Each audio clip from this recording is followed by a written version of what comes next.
اگرچہ Ertugrul Ghazi drama کے تمام کردار لوگوں کے دلوں میں خاص مقام رکھتے ہیں، لیکن چند کردار مقبولیت کا ایک الگ ہی درجہ رکھتے ہیں۔ ایسا ہی ایک کردار ہے ترگت یعنی نور گل کا کردار، جس کے مداحوں کی تعداد میں شب و روز حیران کن اضافہ دیکھنے میں آ رہا ہے۔ آج کی ویڈیو میں ہم آپ کو ترگت کے سب سے خطرناک مشن کے بارے میں بتائیں گے جو شیر دل سپاہی کو ارطغرل کی جانب سے دیا گیا۔ تو چلیے شروع کرتے ہیں اپنی ویڈیو۔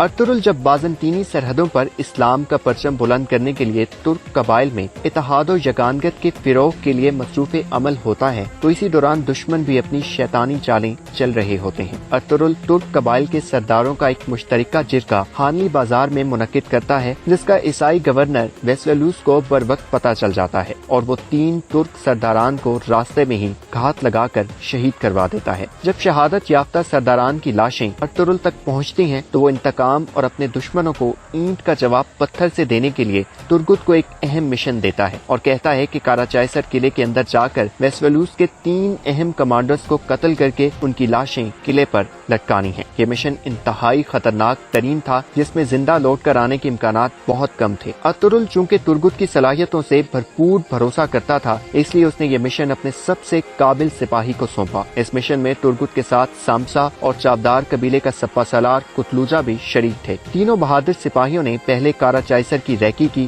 اور پھر رات میں تینوں کمانڈرز کو گھیرے میں لیا اور جہنم واصل کر دیا، لیکن اصل امتحان قلعے میں داخل ہو کر ان لاشوں کو قلعے کی دیواروں پر لٹکانا تھا۔ اندر سپاہیوں کی ایک فوج تھی اور باہر یہ 3 بہادر، لیکن ایمان اور یقین کی طاقت سے ہر چیز ممکن بنائی جا سکتی ہے، اور کچھ ایسا ہی کیا ترگت نے۔ پہرے پر موجود سپاہیوں کو باری باری قتل کرنے کے بعد ویسویلوس کے کمانڈرز کی لاشیں لٹکا دی گئیں، لیکن اس کے بعد تینوں سپاہیوں کے لیے قلعے سے فرار ہونا ممکن نہ رہا۔ اس موقع پر حاجہ توریان اور ہیلینا تینوں کی مدد کرتے ہیں اور ایک خفیہ سرنگ کی مدد سے یہ سپاہی فرار ہونے میں کامیاب ہو جاتے ہیں۔ گورنر ویسویلوس اپنے قلعے میں لٹکتی لاشوں کو دیکھ کر دم بخود رہ جاتا ہے اور اسے اندازہ ہوتا ہے کہ اس کا پالا ایک ایسے دشمن سے پڑا ہے جو ذاتی مفادات کے لیے نہیں بلکہ حق اور رضائے الہی کے حصول کے لیے لڑتا ہے، اس لیے اسے شکست دینا یا پسپا کرنا ایک نہایت مشکل کام ہے۔ ناظرین، ترگت 125 سال تک دشمنوں کے خلاف جہاد میں مصروف عمل رہے۔ یقینی طور پر ان کا ہر کارنامہ اور مشن خطروں سے بھرپور تھا